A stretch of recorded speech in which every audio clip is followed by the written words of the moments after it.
कपड़े धोने वाली बहू। शादी के पहले से ही विभा को कपड़े धोने का बड़ा शौक था। कभी नल के नीचे तो कभी तालाब के पास। अरे मेरी नीली वाली लुंगी नहीं दिख रही है। विभा की अम्मा, कहाँ रखी है लुंगी? अरे वो तो विभा ने परसों ही धोकर रखी थी आपकी अलमारी में, देखो वहीं होगी। वो ना मैंने आज धो दी, मुझे लगा कि गंदी हो गई होगी। अरे कैसे गंदी हो गई थी? उसे तो मैंने पहना भी नहीं। हे भगवान, इस लड़की के कपड़े धोने की आदत से परेशान हो गया हूँ मैं।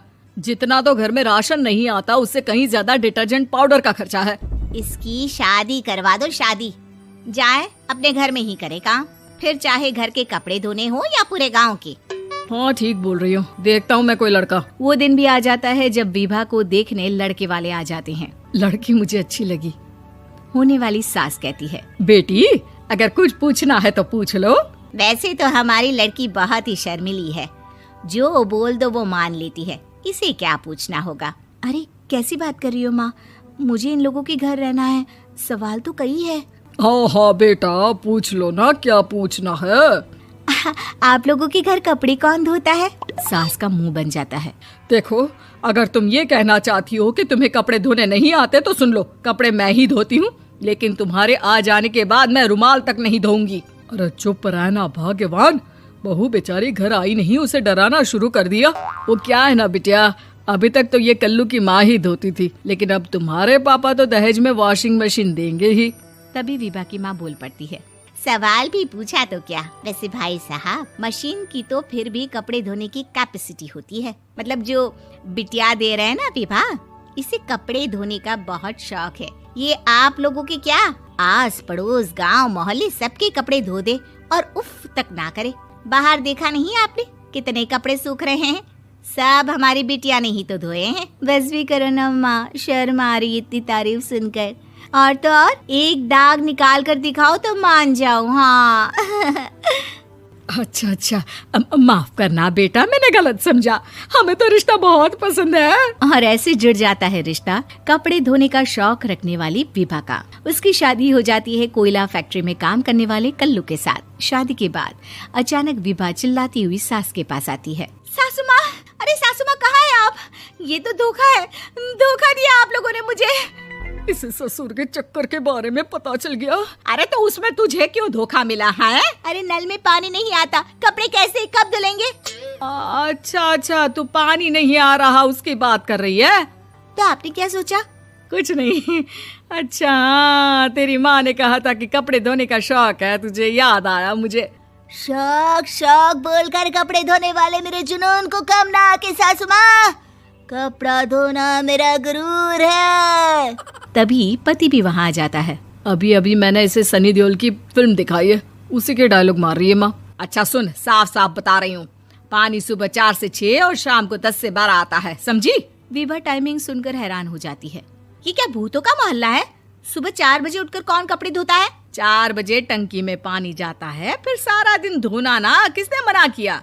अरे कैसी बात कर रही हैं? 200 लीटर की टंकी में कितने कपड़े धो लूंगी मैं? सुबह ही उठ जाऊंगी मैं। अब क्या था, विभा सुबह 4 से लेकर रात के 12 बजे तक कपड़े ही धोती रहती। एक रोज सास पड़ोस से निकलकर कहीं जा रही होती है कि साथ वाली कहती है, हाँ कल्लू की माँ, जरा ये बताओ कि 2 साड़ी है, 2 ब्लाउज और एक पेटीकोट और एक नाड़े वाला लंबा कच्छा। हाँ तो? अरे तो क्या, कितना लोगी धुलाई ये बताओ। धोबन दिख रहे हैं हम क्या? हमारे पति सरकारी नौकरी से अभी रिटायर हुए हैं और बेटा सुपरवाइजर है कोयला फैक्ट्री में। धोबन समझ रखा है हमें? हाय रे कल्लू की अम्मा, माफ कर दो, वो तो मोहल्ले में यही सब बता रहे थे कि तुमने बहू को कपड़ा धुलवाने के काम में लगा दिया है। सास को पड़ोसन की बात सुनकर गुस्सा आ जाता है। वो घर पहुंचती है जहां घर के बाहर ही इतने सारे कपड़े सूख रहे होते हैं जितने कि किसी धोबन के घर पर। अरे ओ कल्लू की दुल्हन, बाहर निकल। माँ जी यहीं आ जाओ, बाथरूम में चादर धो रहे हैं हम। अरे अभी हम धोते हैं, तुमको बाहर निकलो। ये आस पड़ोस वाले बोल रहे हैं कि हम बहू से कपड़े धुलवा कर उसे कपड़ा धोने वाली बना दिए हैं। अरे छोड़ो ना माँ जी, किन लोगों की बातों में आती हो? आस पास के लोगों का तो काम ही होता है कि वो किसी तरह सास बहू को लड़ा दे। बहू सारे घर के कपड़े धोती है, ये क्या कम है? बोलिए। सास को भी लग जाता है कि वो बहू का ये सनकीपन नहीं छुड़वा सकती, इससे अच्छा है कि खुद ही चुप हो जाए।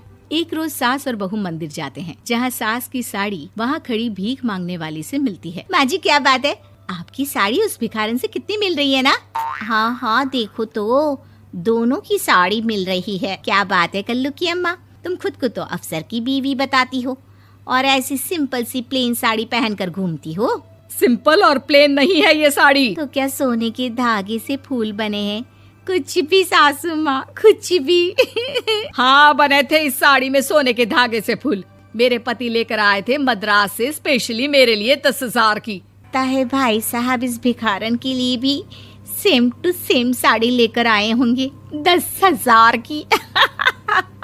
सास उस वक्त तो कुछ नहीं कहती, लेकिन बहू के साथ घर आती है और अलमारी से एल्बम निकाल कर लाती है। ये साड़ी देख रही है, ये वही साड़ी है जिसे मैंने अभी पहना था।